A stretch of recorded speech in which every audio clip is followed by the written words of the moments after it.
لا حول ولا قوة إلا بالله العلي العظيم حسبنا الله ونعم الوكيل نعم المولى ونعم النصير بسم الله الرحمن الرحيم الحمد لله الذي هدانا لهذا وما كنا لنهتدي لولا أن هدانا الله لقد جاءت رسل ربنا بالحق والصلاة والسلام على أشرف الأنبياء والمرسلين سيدنا ونبينا وشفينا وشفيع ذنوبنا وطبيب نفوسنا مولانا مولى الثقلين جد الحسن والحسين بالقاسم محمد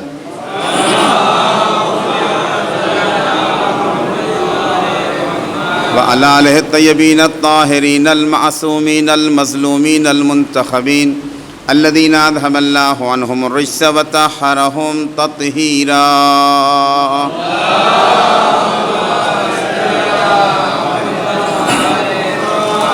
ولعنة الله على أعدائهم أجمعين أما بعد فقد قال الله سبحانه وتعالى في محكم كتابه المجيد وهو أصدق القائلين وقوله الحق بسم الله الرحمن الرحيم إنما يعمر مساجد الله من آمن بالله واليوم الآخر صلوات پڑھیں محمد والے محمد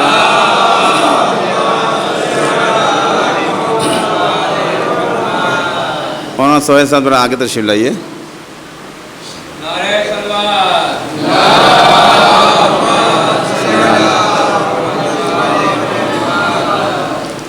مختصر مجلس ہے یہ، اور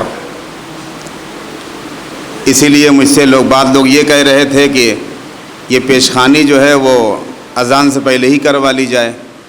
میں نے جان بوجھ کے کہا کہ نہیں بھائی، نماز کے بعد جو ہے بیٹھ جائیں گے، 5 منٹ پڑھ دیں گے. اب لوگ موقع محل سمجھتے نہیں ہیں، اور اس کے بعد پھر جو ہے وہ سوچتے ہیں کہ پبلک کا موڈ، مومن کا موڈ کچھ اور ہوتا ہے، اور حقیقت میں لوگوں کا موڈ یہ کتنی جلدی مجلس تمام ہو اور ہم یہاں سے رخصت ہوں، یہ میں سمجھ رہا ہوں. اور میں بھی یہاں مختصر مدت کے لیے آیا ہوں، زیادہ دیر کے لیے نہیں آیا ہوں. بس یہ ہے کہ آپ حضرات کو پہلے میں مبارکباد پیش کرتا ہوں اس مسجد صاحب الزمان کی تعمیر کے موقع پر، کہ یہ مسجد صاحب الزمان جو بنی ہے بستی والوں کے لیے. اب بستی والوں کے لیے ضروری ہے کہ اس مسجد کا خیال رکھیں، ہر جہت سے خیال رکھیں.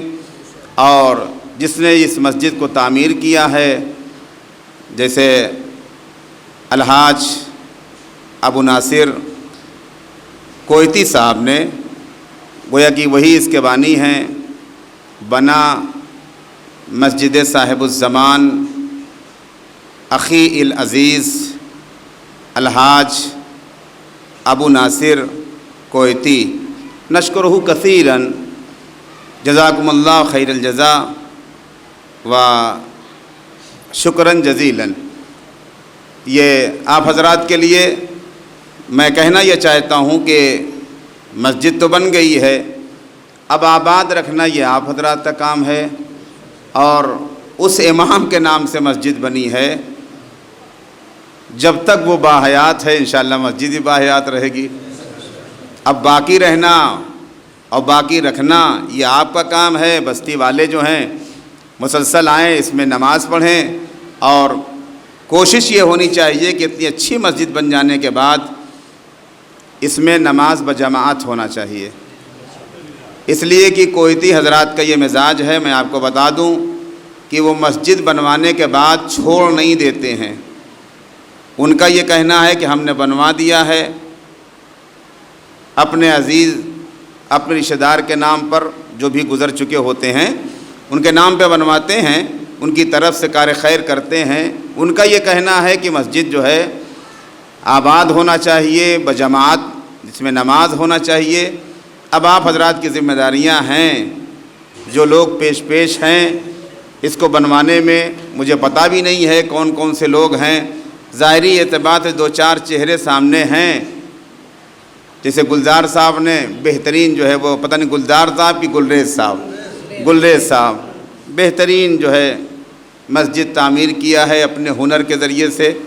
اور آپ دیکھیں چھوٹی ضرور ہے مگر جو ہے ظاہری اعتبار سے چھوٹی ہے مگر باطنی اعتبار سے بہت کشادہ ہے. بہت کشادہ ہے ماشاءاللہ، اپنے ہنر کو استعمال کیا ہے، بہترین مسجد کو مومنین کے حوالے بنا کے کر دیا ہے۔ حاجی نواب صاحب ہیں اور انبر رضا صاحب ہیں اور دوسرے افراد ہیں، مجھے سب کا نام بھی نہیں یاد ہے، لیکن بہرحال جن افراد نے اس میں درمے درہمے قدمے سخنے اس میں حصہ لیا ہے، اس کی جزا پروردگار اور کائنات کے امام اسے عطا کریں گے۔ اور بالخصوص الحاج ابو ناصر کویتی صاحب جنہوں نے اس مسجد کو بنا کے آپ کے حوالے کیا ہے، ان کے مومنین جو ان کے افراد جو اہل خانہ ہیں ان کے لیے آپ حضرات دعا کیجئے۔ خصوصاً الحاج ابو ناصر جو ہیں وہ اس وقت مریض بھی ہیں، ابھی تھوڑی دیر پہلے نماز سے پہلے ذرا گفتگو ہوئی تھی وہاں سے، مریض بھی ہیں، لیکن ان کا یہ کہنا تھا کہ ہم جو ہے وہ جب آپ خطاب کرنے کے لیے آئیں گے تو ہم پہنچ جائیں گے اور ہم ڈائریکٹ جو ہے دیکھیں گے اس بات کو، پورے پروگرام کو دیکھیں گے، تو مومنین کو بھی وہ دیکھنے کے لیے منتظر ہیں۔ اہل جلال پور مومنین جو اس میں موجود ہیں وہ بھی دیکھنے کے لیے حاضر ہیں کہ ہماری مسجد کا افتتاح ہے، کتنے مومنین ہیں، مولا کے چاہنے والے کتنے ہیں جو مسجد میں حاضر ہیں۔ تو یہ ڈائریکٹ آپ کی تصویریں جو ہے وہاں تک جا رہی ہیں، دیکھا جا رہا ہے۔ بس میں تو ان کے لیے بھی دعا کر رہا ہوں، چونکہ علیل ہیں لہٰذا ان کے لیے دعا یہ کر رہا ہوں کہ پروردگار بحق کے اہل بیت علیہ السلام اور بحق کے امام زمانہ علیہ السلام انہیں طولانی عمر عطا فرما۔ وہ مریض ہیں تو پروردگار بحق کے امام زمانہ علیہ السلام انہیں شفائے کامل و عاجل عطا فرما، تاکہ وہ دنیا میں جہاں چاہیں جو خیر کو انجام دے رہے ہیں، کار خیر کو پوری دنیا میں جہاں چاہیں وہ انجام دے سکیں۔ اور جب طولانی عمر ہوگی تو ماشاءاللہ بڑے دل کشادہ ہوتے ہیں افراد کہ خیر کرنے میں اتنا جانتا ہوں عزیزو، چوتھے امام کا جملہ ہے، اگر مالک نے دیا ہے، اگر پروردگار نے آپ کو نوازا ہے تو آپ اللہ کی راہ میں خرچ کیجئے۔ ادھر سے مالک دے رہا ہے، ادھر سے آپ مستحقین کو پہنچائیے تو پروردگار عالم اسے پورا کرتا رہے گا۔ چوتھے امام سے کسی نے پوچھا، مولا جو کچھ بھی آپ کے پاس چلا آ رہا ہے اور آپ شام تک اسے ختم کر دیا کرتے ہیں، مستحقین کو پہنچا دیا کرتے ہیں، تو مولا نے ایک جملہ کہا، مولا نے کہا اچھا اس نے ایک جملہ اور بھی کہا تھا مولا اس کو روک لیجئے تاکہ وقت آنے پہ کام آئے، وقت پڑھنے پہ کام آئے۔ تو مولا نے کہا مجھے شرم آتی ہے اس مالک سے جو مجھے عطا کر رہا ہے، اگر میں روک لوں تو کہیں پروردگار دینا نہ روک لے۔ کیا درس ملا؟ اگر پروردگار ہمیں اور آپ کو دے رہا ہے، اگر پروردگار ہمیں اور آپ کو نواز رہا ہے تو ہم بھی خرچ کرنے کی کوشش کریں۔ اگر اس کو دبا کے رکھے رہیں گے تو پھر اس میں برکت نہیں ہوگی، اس کو آپ خرچ کرنے کے بعد دیکھیے کتنی برکتیں ہوتی ہیں۔ جیسے علم کے حوالے سے مولا نے کہا ہے کہ علم کو جتنا خرچ کرو گے اتنا ہی زیادہ آپ کے اندر اضافہ ہوگا، مال کو جتنا دبا کے رکھو گے اتنا ہی کمی کا احساس رہے گا۔ اس لیے کہ حریص انسان جو ہوتا ہے وہ مال کو دبا کے رکھتا ہے، لیکن سخی انسان جو ہوتا ہے وہ مال کو خرچ کرتا ہے۔ مگر اہل بیت سخی نہیں ہیں، اہل بیت کریم ابن کریم ہے۔ اہل بیت صرف سخی نہیں ہے بلکہ کریم ابن کریم ہے۔ سخی اور کریم میں فرق ہوتا ہے۔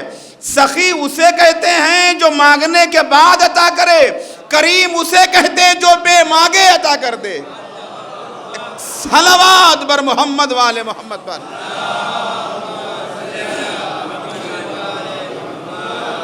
مسجد صاحب الزمان ہے اور انہیں کے نام سے یہ تعمیر کی گئی ہے۔ انشاءاللہ ہر مومن کا فرض ہوگا، جو بھی قرب و جوار کے ہیں، پڑوسی ہیں، ان کے لیے لازم یہ ہوگا کہ وہ اب گھر کو چھوڑ کے پڑوس کی مسجد میں آ کے نماز ادا کریں گے۔ آپ کو معلوم ہے نا کہ جو افراد مسجد کو چھوڑ کر، پڑوسی افراد مسجد کو چھوڑ کے گھر میں نماز ادا کرتے ہیں، ان کی نماز کا وہ ثواب نہیں ہے جو ثواب مسجد میں پڑھنے کا ہے۔ لہذا 40 ہاتھ کے درمیان جتنے بھی افراد چوفیرتے ہیں، 40 ہاتھ یہ گن لیجئے، جتنے بھی افراد، جتنے گھر عموماً 40 گھر کہے جاتے ہیں، مگر یہ جو ہیں پڑوسی ہیں، یہ اب اگر کہیں اور جا کے نماز پڑھتے ہیں تو یہ مسجد فریاد کرے گی، اب یہ مسجد فریاد کرے گی، مسجد آپ نے بنایا ہے، آپ کی وجہ سے بنی ہے، آپ کے پڑوس میں بنی ہے، اور اگر جماعت کی نماز ہو رہی ہو تو بالکل آپ کے لیے کہیں جانا مناسب نہیں ہے، آپ یہاں جماعت پڑھیے، پہلے گھر کے قریب کی جو مسجد ہے اس میں جماعت سے نماز پڑھیے۔ فرادہ اگر آپ پڑھتے ہیں تو فرادہ بھی پڑھنا آپ کے لیے صحیح نہیں ہے، آپ گھر کی مسجد، پڑوس کی مسجد ہے، اب جس کے بھی پڑوس کی میں آ رہی ہے 40 گھروں تک آپ شمار کر لیجئے، بستی والے سب پڑوسی ہیں، ماشاءاللہ سب کو یہیں آنا ہوگا نماز پڑھنے کے لیے۔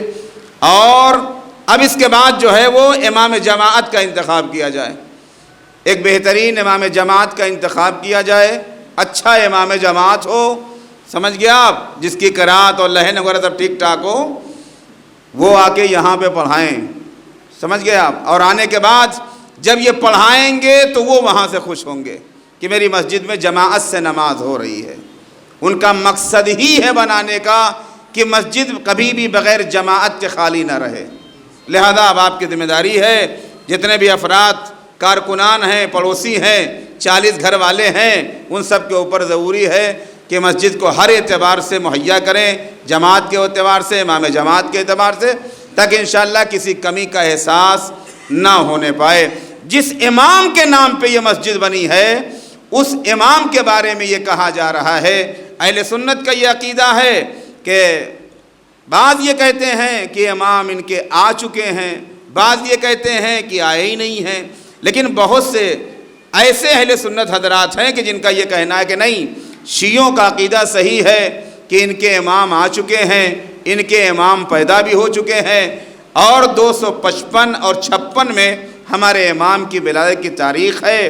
اتنا زمانہ گزر گیا ہے، 255 کے بعد سے آج 1442 ہجری کا زمانہ چل رہا ہے، دشمن اسی پہ بوکھلایا ہوا ہے کہ اگر ہیں تو دکھائی دینا چاہیے، اگر ہیں تو آنا چاہیے۔ اتنی لمبی حیات ہماری سمجھ میں آتی نہیں ہے، ہم نے کہا ماشاءاللہ اعتراض پہ اعتراض ہو رہے ہیں، اتنی لمبی حیات ہماری سمجھ میں آتی نہیں ہے، اگر ہیں تو آنا چاہیے، اگر ہیں تو دکھائی دینا چاہیے۔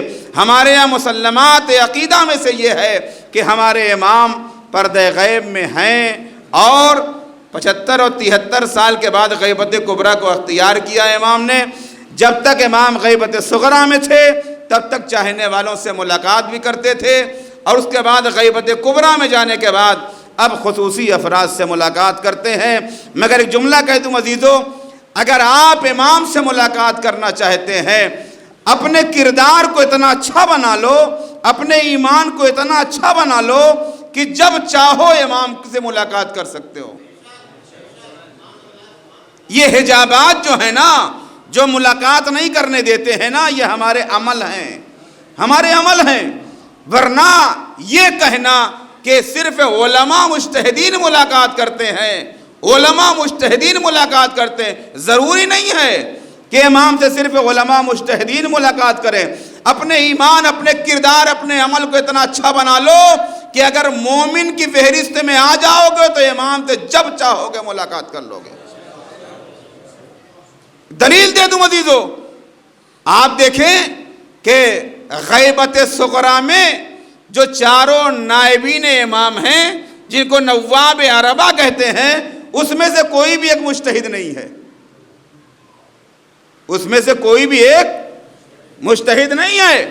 اگر ہمارے ذہنوں میں یہ بات بیٹھی ہوئی ہے کہ امام صرف مجتہدین سے ملاقات کرتے ہیں، نہیں عزیزو، اپنے کردار کو اتنا بلند بنا لو، اتنا اچھا بنا لو، اپنے امام کے حکم پہ چلنے کی کوشش کرو، جو امام چاہتے ہیں اسے ماننے کی کوشش کرو، اس پہ عمل کرنے کی کوشش کرو، جب چاہو گے امام سے ملاقات ہو جائے گی۔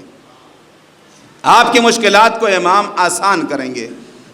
آپ بلائیے، آپ دیکھیے، صرف عریضہ ہی ڈالنے تک محدود نہ رہیے کہ صرف عریضہ ڈالو تو ہمارا عریضہ چلا جائے گا، امام بھی خدمت میں پہنچ جائے گا، یہ ضروری نہیں ہے۔ کوشش کرو کہ امام سے ملاقات ہو جائے، مگر ہاں ملاقات ہوگی، امام کو آپ پہچان نہیں پائیں گے۔ جو افراد عمل کریں گے ملاقات ہوگی مگر امام کو پہچان نہیں پائیں گے، مشکل بھی ان کی آسان ہو جائے گی۔ بہت سے مومنوں نے ملاقات کیا ہے، بہت سے مومنوں نے ملاقات کیا ہے۔ میں اگر ان کے بارے میں پڑھنے لگوں تو اچھا خاصا وقت چاہیے، مجھے معلوم ہے، لہذا میں منبر سے کہہ رہا ہوں عزیزو، اپنے اخلاق کردار کو اتنا اچھا بنا لو کہ امام آپ سے ملاقات کریں گے۔ مشکلوں میں گرفتار ہو جاؤ تو مشکلوں میں امام کو پکارو تو امام آپ کے پاس آ جائیں گے۔ بہت سی دلیلیں ہمارے پاس ہیں، امام آ سکتے ہیں، امام کو بلاؤ گے تو امام آئیں گے۔ اور اس کے بعد امام نے یہ بھی کہا ہے کہ ہمارے بلانے والے دو قسم کے افراد ہیں جو ہمیں بلا رہے ہیں، ایک صرف زبان سے بلا رہے ہیں مولا چلے آئیے، ظہور کی دعا کر رہے ہیں مولا چلے آئیے، ایک وہ ہیں جو دل و زبان دونوں سے پکار رہے ہیں۔ امام کہہ رہے ہیں ہم ان کے بلانے پہ نہیں آئیں گے جو صرف زبان سے بلا رہے ہیں، جو دل و زبان سے بلا رہے ہیں ان کے بلانے پہ ہم آئیں گے۔ اور آنے کے بعد کہیں گے بتاؤ ہم آ گئے ہیں، ہم تمہاری مشکل کو آسان کرنے کے لیے آ گئے، ہمیں بلاؤ، ہمیں بلا رہے تھے، ہم آ گئے، اب بتاؤ کس چیز کی مشکلات ہے۔ دشمن ہے کہ آج تک ہمیں تانے پہ تانا دے رہا ہے، یہ کہتے ہوئے کہ اگر ہیں تو دکھائی دینا چاہیے، اگر ہیں تو آنا چاہیے، اتنی لمبی حیات ہماری سمجھ میں نہیں آتی ہے۔ ہم نے کہا ماشاءاللہ اتنی لمبی حیات آپ کی سمجھ میں نہیں آتی ہے، پروردگار نے جناب عیسیٰ کو چر کے چہارم پہ زندہ رکھا ہے، کتنی لمبی حیات ملی ہے، وہ ہیں کہ نہیں، زندہ ہیں کہ نہیں، قرآن کا وحی دے رہا ہے۔ کہا ہاں وہ تو ہیں۔ میں نے کہا ادریس پیغمبر زندہ ہیں کہ نہیں، کہا ہاں وہ بھی زندہ ہیں۔ میں نے کہا اچھا ذوالقرنین، کہا وہ بھی زندہ ہیں، ادریس بھی زندہ، ذوالقرنین بھی زندہ، جناب عیسیٰ بھی زندہ اور ادریس بھی زندہ۔ اب اس کے بعد سب کو چھوڑ دیجئے، آدم سے پہلے کا شیطان زندہ ہے، کسی کو انکار نہیں ہے، کسی کو انکار نہیں، آدم کے پہلے کا شیطان زندہ ہے، کسی کو انکار نہیں ہے۔ تو یہاں تک آنے کے بعد مان گئے کہ ہاں بھائی ٹھیک ہے، اگر یہ انبیاء زندہ ہیں تو ہمارے امام بھی زندہ ہیں، ہم اسے مانتے ہیں زندہ۔ کہتے ہیں اگر ہیں تو دکھائی دینا چاہیے، ہیں تو دکھائی دینا چاہیے۔ ہم نے ایک سوال کیا، آپ صاحب عقل ہیں کہ دیوانہ ہیں؟ کہا بھائی صاحب عقل ہیں، دیوانہ ہوتے تو آپ سے بات کیسے کرتے، صاحب عقل ہیں۔ میں نے کہا عقل ہے کہاں، کہا اس کو اللہ نے مصلحتاً پوشیدہ رکھا ہے۔ ہم نے کہا ہمارا جواب تو ہو گیا، آپ نے خود ہی جواب دے دیا۔ ہم نے کہا عقل ہے کہاں، اگر ہے تو دکھائی دینا چاہیے، کہا اسے اللہ نے مصلحتاً پوشیدہ رکھا ہے۔ ہم نے کہا اگر اللہ نے آپ کی عقل کو مصلحتاً پوشیدہ رکھا ہے تو اللہ نے وارث پیغمبر کو مصلحتاً غیبت کے پردے میں پوشیدہ رکھا ہے۔ جب چاہے گا اذن مشیت ہوگا، کائنات کا امام آ جائے گا۔ تو اگر عیسیٰ اتنے زمانے سے زندہ ہیں تو پھر کائنات کا امام وارث پیغمبر بھی زندہ ہے۔ اب اس کے بعد امام کے وجود پہ بہترین دلیل دے کے میں رتب صاحب پہ آ جاؤں، اس لیے زیادہ ٹائم نہیں لینا ہے۔ جناب یونس کے لیے پروردگار قرآن مجید میں ارشاد فرما رہا، بہترین دلیل ہے امام کے وجود پہ۔ جناب یونس کے لیے پروردگار کیا کہہ رہا ہے کہ جناب یونس اگر ہماری تسبیح کرنے والوں میں سے نہ ہوتے، جناب یونس پیغمبر اگر ہماری تسبیح کرنے والوں میں سے نہ ہوتے تو ہم مچھلی کے پیٹ میں انہیں قیامت تک زندہ رکھتے۔ الی یوم یبعثون کا لفظ آیا ہے، الی یوم یبعثون کا لفظ آیا ہے۔ اگر یونس پیغمبر ہماری تسبیح کرنے والوں میں سے نہ ہوتے تو ہم یونس پیغمبر کو مچھلی کے پیٹ میں قیامت تک زندہ رکھتے۔ اس کا مطلب یہ ہے کہ مچھلی بھی قیامت تک زندہ رہتی، یونس پیغمبر بھی قیامت تک زندہ رہتے۔ تو جو اللہ ایک مچھلی کو یا مچھلی کے پیٹ میں ایک یونس پیغمبر کو قیامت تک زندہ رکھنے کی ذمہ داری لے رہا ہے تو پھر وہ وارث پیغمبر کو جب تک چاہے صلوات پر محمد والے محمد پر۔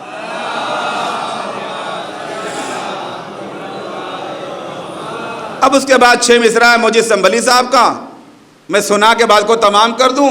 اسی موقع کے لیے بڑا پیارا یہ ایک بند ہے، 6 مصرع ہے، جو آپ کے حوالے کر دوں کہ انہوں نے کہا اے منکر و نسیم، آیا بھی نہا بھی ہے ہر پھول کی شمیم، آیا بھی نہا بھی ہے حجت کی ایک جیم، آیا بھی نہا بھی ہے اور خود خالق کریم، آیا بھی نہا بھی ہے خود خالق کریم، آیا بھی نہا بھی ہے حجت کی ایک جیم، آیا بھی نہا بھی ہے۔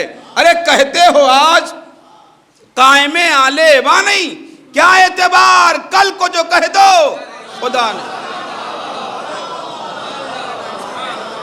صلوات بر محمد وآل محمد۔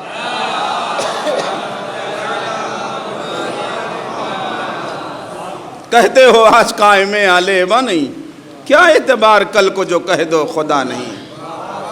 آج حجت خدا سے انکار ہو رہا ہے، کل اللہ سے انکار ہو جائے گا۔ جب عقیدہ ایمان اتنا کمزور ہوگا تو قیامت میں اللہ سے بھی انکار ہو جائے گا۔ اور اس کے لیے لکھا ہی ہے بے معرفت لوگوں نے، قیامت آئے گی اس کے بعد جو ہے اللہ بھی کرسی پہ بیٹھے گا۔ یہ لفظ ہیں جو لوگوں نے لکھا ہے، اور کرسی چرچرائے گی۔ سوچئے اب اللہ کو مجسم ثابت کر دیا۔ یہ حالات ہیں، ذرا دیکھیے یہ وجہ کیا ہے کہ مسلمان گمراہ ہو گیا۔ وجہ کیا ہے؟ وجہ صرف ایک ہے، وہ یہ ہے کہ اہل بیت کا ساتھ چھوڑ دیا۔ جس کو نبی نے وارث قرآن کہا تھا ان کا ساتھ چھوڑ دیا، اور اس کے بعد تفسیر بالرائے کرتے رہے، کرتے کرتے یہ عالم آ گیا کہ جو ہے وہ اللہ کو مجسم ثابت کر رہے ہیں۔ تو اہل بیت کے در کو چھوڑنے کے بعد کچھ نہ ملے گا عزیزو، اس لیے کہ ساقی کوثر یہی ہیں، جنت کے مالک یہی ہیں، سردار جنت یہی ہیں، سلسبیل پہ یہی ملیں گے، پورے صراط پہ یہی ملیں گے، شفاعت کے لیے عالم محشر میں یہی ہوں گے۔ پھر کس کا سہارا رہے گا؟ یہ اہل بیت ہر مقام پہ رہیں گے۔ شاعر نے کہا سن لو در شبیر سے ہٹنے کا نتیجہ، سن لو در شبیر سے ہٹنے کا نتیجہ، بس در بدری در بدری در بدری ہے،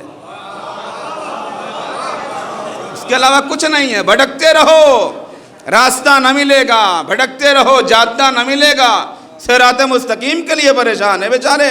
صراط مستقیم ہے کیا چیز؟ سوچتے ہیں کہ یہاں سے بمبئی تک جانے کے راستے کو صراط مستقیم کہتے ہیں، یہاں سے دلی تک جانے کے راستے کو صراط مستقیم کہتے ہیں۔ صاحب تاریخ خلفاء نے لکھا، پیغمبر کی حدیث کو لکھا، صراط مستقیم ہے کیا چیز؟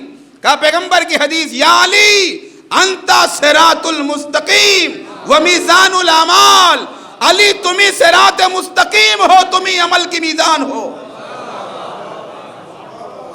اب ڈھونڈتے رہو صراط مستقیم، جب تک علی کو اختیار نہیں کرو گے صراط مستقیم نہ ملے گا۔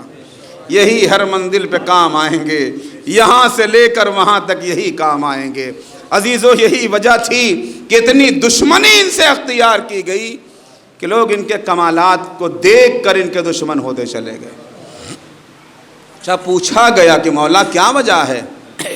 غریبوں کی مدد آپ کرتے ہیں، یتیموں کا خیال آپ رکھتے ہیں، بیواؤں کا خیال آپ رکھتے ہیں، اسلام کی مدد اور نصرت آپ کرتے ہیں، مولا یہ پھر کیوں آپ کے دشمن ہیں؟ امام نے کہا کہ لوگ ہمارے کمالات سے حسد کرتے ہیں،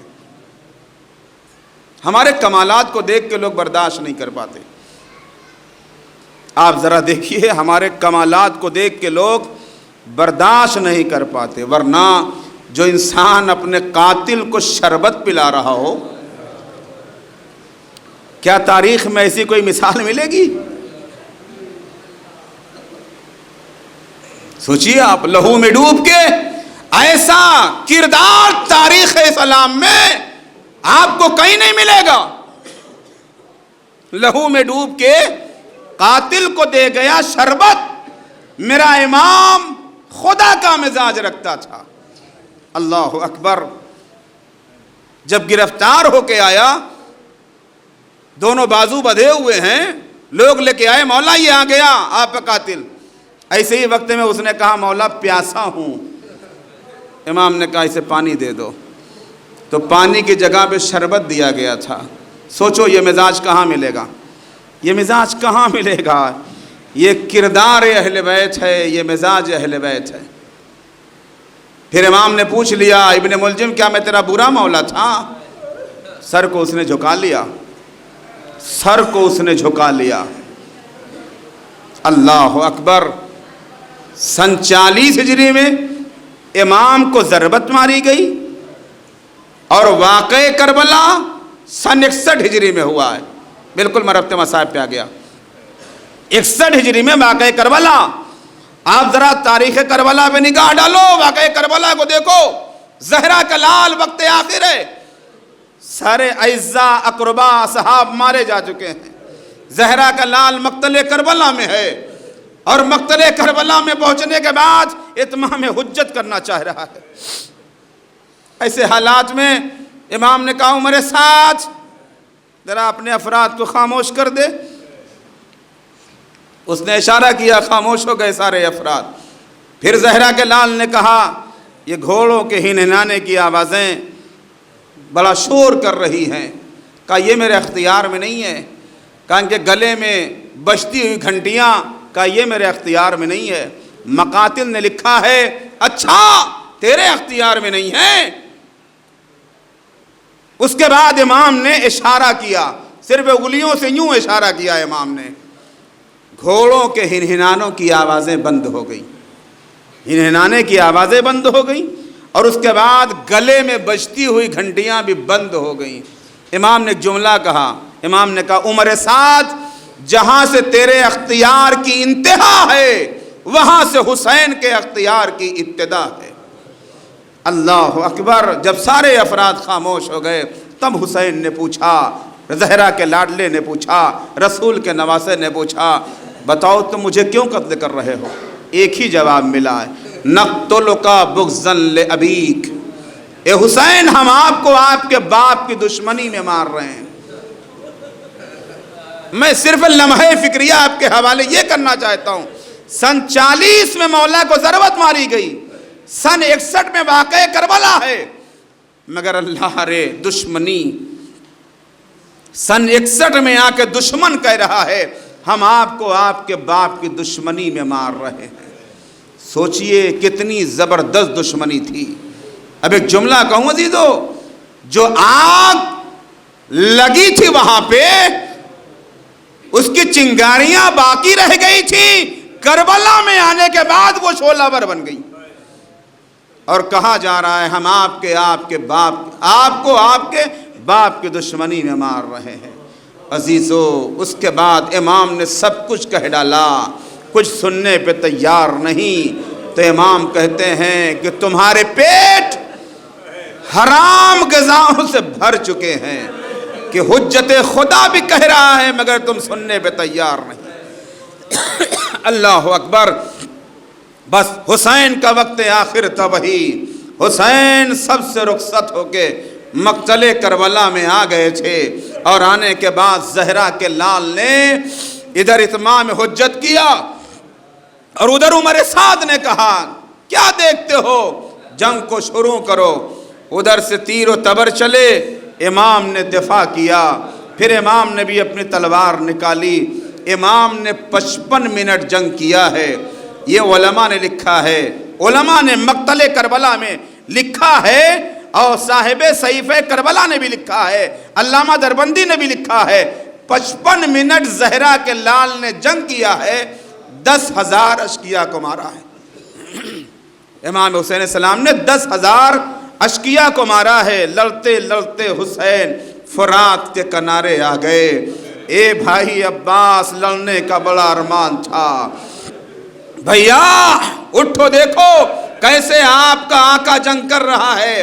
اے میرے عباس لڑنے کی تمنا دل میں لے کے چلے گئے نا، دیکھو تمہارا آقا کیسے جنگ کر رہا ہے۔ دشمن یہ سمجھا کہ حسین دریا پہ پہنچ چکے ہیں، اب حسین پانی پی لیں گے، ابھی تو پیاسے کو ہم نہیں مار پائے ہیں، اگر حسین نے پانی پی لیا تب کہا حسین ہمارے کنٹرول میں آئیں گے۔ مقاتل نے لکھا کہ دشمنوں نے ادھر چیخنا شروع کیا، حسین دریا پہ پہنچ گئے، حسین آپ کے خیموں میں دشمنوں نے آگ لگا دیا۔ حسین سننے کے بعد وہاں سے پلٹے اور ایک جملہ کہا، میری موجودگی میں اور میرے خیام میں آگ لگا دی گئی۔ جب حسین پلٹے ہیں تو کچھ بھی نہیں تھا، دشمن نے دھوکہ دینا چاہا تھا۔ پھر حسین کے جنگ ہوتی رہی۔ اس طریقے سے حسین کاٹ رہے تھے لوگوں کو کہ لوگ الامان الحفیظ کی آوازیں بلند کر رہے تھے، یہاں تک کی آواز غیبی آ گئی، حسین اب صبر کے جوہر دکھا دو۔ حسین داد شجاعت دکھا چکے، اب صبر کے جوہر دکھا دو۔ عزادارو، حسین نے تلوار کو نیام میں رکھا، بھاگی ہوئی فوجیں پھر سمٹ آئی۔ ایک جسم نازنین پر کوئی تلوار مار رہا ہے، کوئی تیر مار رہا ہے، جس کے پاس تیر و تبر نہ تھا وہ زہرا کے لال کو پتھروں سے مار رہا تھا۔ اللہ اللہ، حسین زخموں سے چور ہو گئے۔ اسپِ ذوالجناح سے ایک جملہ کہا، مجھے اس زمین تک پہنچا دے جس زمین کو میری ماں نے بالوں سے صاف کیا ہے۔ عزادارو، ذوالجناح لے کے چلا۔ جب آ گیا نا، جب قتل گاہ حسینی آ گئی تو ایک مرتبہ زبان بے زبانی سے گویا ہو کے کہتا ہے، مولا اتر جائیے، مولا نشیب آ گیا اتر جائیے۔ عزادارو، حسین پشت فرس پہ جھومنے لگے۔ ایک مرتبہ زمین کربلا پہ آئے، اپنے سر کو سجدے میں رکھا، شمر کا خنجر چلا۔ جب شمر کا خنجر چل رہا تھا نا تو تاریخ نے لکھا ہے 12 ضربوں میں حسین کا گلا کٹا۔ سارے انبیاء کی روحیں کربلا کے میدان میں آ گئی تھی، سارے انبیاء کی روحیں حسین کا امتحان دیکھنے کے لیے کربلا میں آ گئی تھی۔ حسین اتنا بڑا صابر ہے کہ کیسے امتحان کو دے رہا ہے، وعدہ طفلی کو ادا کر رہا ہے۔ علماء نے لکھا ہے کہ پہلی ضرب خنجر کی چلی، آدم نے زمین کربلا کو چھوڑ دیا، یا رسول اللہ ہم سے یہ منظر دیکھا نہیں جاتا۔ دوسری ضرب حسین کے گلے پہ چلی، ایک مرتبہ نوح نے زمین کربلا کو چھوڑ دیا۔ اسی طریقے سے عزیزو، ضرب پہ ضرب چلتی رہی، انبیاء زمین کربلا کو چھوڑتے رہے۔ آخر میں کرتے ہوئے گلے سے آواز آئی، اماں آپ نہ جائیے گا۔ ایک مرتبہ آواز آئی، میرے لال حسین بقی کو چھوڑ کے ماں کربلا کے بن میں آ گئی تیرے سر کو لینے کے لیے۔ ایک مرتبہ شمر کا خنجر چلا، فضائے کربلا میں آواز گونجی، اللہ قتل الحسین بکربلا، اللہ ذبح الحسین بکربلا۔ حسین مارے گئے، حسین ذبح کر دیے گئے۔ سَيَعْلَمُ الَّذِينَ ظَلَمُوا أَيَّ مُنْقَلَبٍ يَنْقَلِبُونَ إِنَّا لِلَّهِ وَإِنَّا إِلَيْهِ رَاجِعُونَ رِضًا بِقَضَائِهِ وَتَسْلِيمًا لِأَمْرِهِ۔ پروردگار واسطہ محمد وآل محمد کا ہماری اس مختصر سی مجلس اعزا کو قبول فرما۔ جتنے بھی افراد شریک مجلس ہیں، مالک تجھے امام زمان السلام کا واسطہ اگر کسی مرض میں مبتلا ہیں تو امام کے صدقے میں انہیں شفائے کامل و عاجل عطا فرما۔ جتنے بھی افراد شریک مجلس ہیں سب کو زیارت کربلا سے مشرف فرما، دشمنان اسلام کو تباہ و برباد فرما۔ مالک، جن افراد نے اس مسجد صاحب الزمان کو تعمیر کیا ہے، بالخصوص الحاج ابو ناصر کوئٹی صاحب نے، پروردگار ان کی ہر مشکلات کو آسان فرما۔ وہ مریض ہیں، بیمار کربلا کا واسطہ، امام زمان علیہ السلام کا واسطہ انہیں شفائے کامل و عاجل عطا فرما۔ پروردگار ان کی ہر مشکلات کو دور فرما، ان کے مرنے والوں کی مغفرت فرما۔ پروردگار انہیں صحت و سلامتی عطا فرما۔ جن افراد نے بھی اس مسجد میں درمے درہمے قدمے سکنے حصہ لیا ہے، پروردگار ان کی دعاؤں کو مستجاب فرما، ان کے کاروبار میں برکت فرما، ان کے رزق میں برکت عطا فرما۔ مالک، ہم سب کو اتحاد و اتفاق و محبت کے ساتھ زندہ رہنے کی توفیق عطا فرما۔ پروردگار ہمارے گناہوں کو معاف فرما۔ فرزند زہرا دلبند علی مرتضی حضرت ولی عصر امام زمانہ علیہ السلام کے ظہور میں تعجیل فرما۔ اور ان کے اعوان و انصار میں ہم سب کو شمار فرما۔ ربنا تقبل منا انک انت السمیع العلیم۔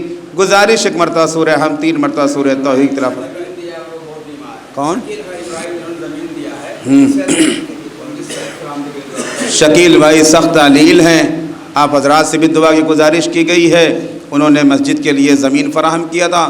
پروردگار اسی مسجد کا واسطہ، اسی مسجد کی عظمت کا واسطہ، مولا صاحب الزمان کا واسطہ انہیں صحت کاملہ عنایت فرما، انہیں شفائے کامل و عاجل عطا فرما، انہیں طولانی عمر عنایت فرما۔ مالک ہمارے گناہوں کو معاف فرما، ہمارے رزق میں برکت عطا فرما۔ ماہ رمضان آ رہا ہے، پروردگار ہم سب کو ماہ صیام میں روزہ رہنے کی توفیق عطا فرما، اور دعا، مناجات اور اپنی نمازوں کو ادا کرنے کی توفیق عطا فرما۔ ہمارے اعمال کو قبول فرما، امام کے ظہور میں تعجیل فرما، اور ان کے اعوان و انصار میں ہم سب کو شمار فرما۔ گزارش ایک مرتبہ سورہ ہم 3 مرتبہ سورہ توحید تلاوت فرما کر جملہ مومن مومنات کی روح کو ایصال ثواب فرما دیجیے۔ بالخصوص الحاج ابو ناصر سعید کے جو موتا ہیں، ان کے مرنے والے سب کے روح کو ایصال ثواب فرما دیجیے۔